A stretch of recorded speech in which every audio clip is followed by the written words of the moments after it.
17 по 19 сентября делегация автономии находилась в городе Быхов, вот, по приглашению председателя исполкома Быховского исполнительного комитета.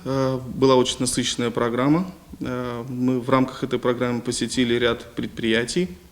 Одно из крупнейших консервных заводов. Вот, перевели переговоры. В рамках переговоров были достигнуты понимание того, что белорусская сторона нуждается в наших фруктах, а именно в сливах, в яблоках, в винограде, так как по тем климатическим условиям, которые у них есть, эта продукция у них, к сожалению, не растет или не дает тех результатов, которые бы, конечно, им хотелось.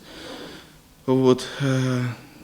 Также провели ряд встреч с представителями бизнес-среды. Вот есть большая заинтересованность поставки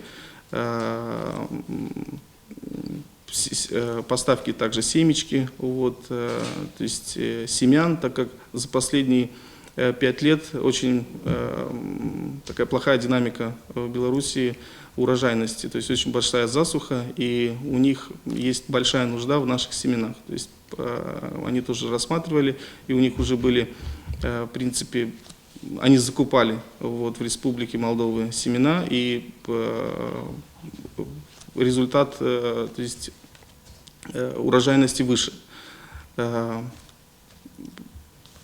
рамках встреч было подписано 2 договора. Первый побратимый договор между селом Копчак и городом Быхов, и было подписано соглашение между Чедрлунским районом и Быховским районным исполнительным комитетом. Вот. В рамках переговоров тоже обсуждали сотрудничество. Мы пригласили делегацию из Беларуси, ожидаем очень большую делегацию с Беларуси на инвестиционный форум, где будем более детально обсуждать дальнейшее наше стратегическое партнерство.